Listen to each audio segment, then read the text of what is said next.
시청자 여러분 안녕하십니까? 2월 6일 금요일 매일신문 영상뉴스입니다. 한국수력원자력이 발전소 폐로를 위해 충당 부채로 적립하던 것을 일부 현금화했습니다. 폐로 자금이 0원이었던 한수원이 갑자기 한 달 만에 6천억 원을 적립했는데요. 이를 두고 현실성을 고려하지 않은 추정치에 불과하다는 지적이 나오고 있습니다. 한수원에 따르면 지난해 12월 1기 폐로 비용 6,033억 원을 현금으로 적립해 4개 계좌에 분산 예치했습니다. 앞서 폐로 비용은 충당 부채만으로 적립돼 있었지만 국민들이 폐로 준비에 불안감을 느끼고 있는 데다 폐로에 대한 확고한 정책을 보이기 위해 충당 부채를 2.8%가량 늘렸습니다. 그동안 한수원은 원전 해체 산업이 10년 이상 장기간 진행되기 때문에 급한 자금이 필요 없고 한수원이 언제든지 자금 조달이 가능하기 때문에 원전 해체 비용을 충당 부채로만 적립해왔다고 주장해왔습니다. 국제회계 기준에 따르면 충당 부채를 현금으로 적립한 뒤 해체 작업을 진행하지 않으면 현금 적립분만큼 부채가 추가로 증가합니다. 이 때문에 일부에서는 부채 현금화는 돌려막기에 불과하다는 지적과 함께 현재의 폐로 적립금은 현실을 고려하지 않은 추정치에 불과하다는 입장을 내놓고 있습니다. 지난해 우리나라의 국내 총생산 대비 복지 예산 비율이 OECD 국가 중 가장 낮은 것으로 나타났습니다. OECD 집계를 보면 지난해 우리나라의 GDP 대비 사회복지 지출 비율은 10.4%로 OECD 28개 조사 대상국 가운데 28위를 차지했습니다.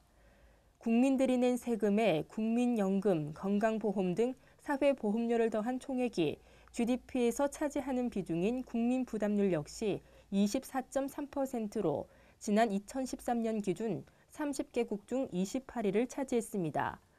우리나라의 복지 지출 예산 비율은 OECD 통계에 편입된 1990년 국민 부담률은 1972년 이후부터 줄곧 최하위 수준을 벗어나지 못하고 있습니다.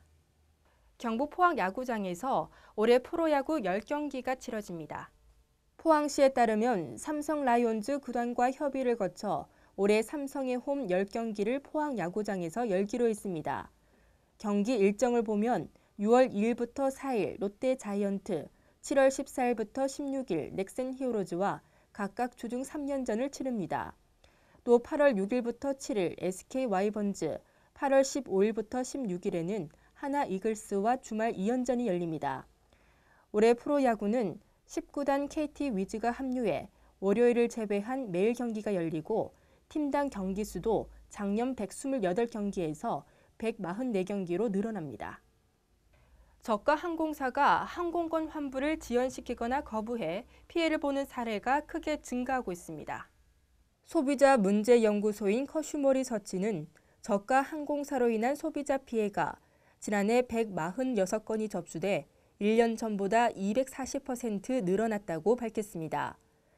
피해 건수를 종류별로 보면 항공권 환불 지연이 64%인 94건으로 가장 많았고 서비스 불만족과 수화물 파손 등 문제 등의 순이었습니다.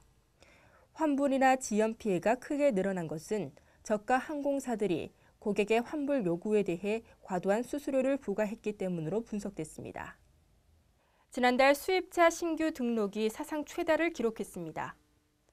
한국수입자동차협회는 1월 수입차 신규 등록 대수가 19,930대로 집계됐다고 밝혔습니다.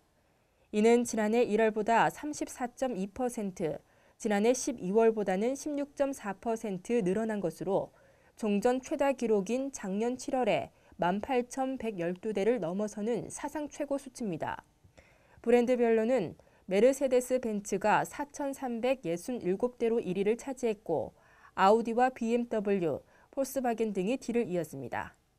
오늘 아침은 어제보다 기온이 낮아서 조금 추웠는데요. 하지만 낮부터 기온이 오르면서 포근하겠습니다. 대구와 경북 낮 기온 8도로 예상되고요.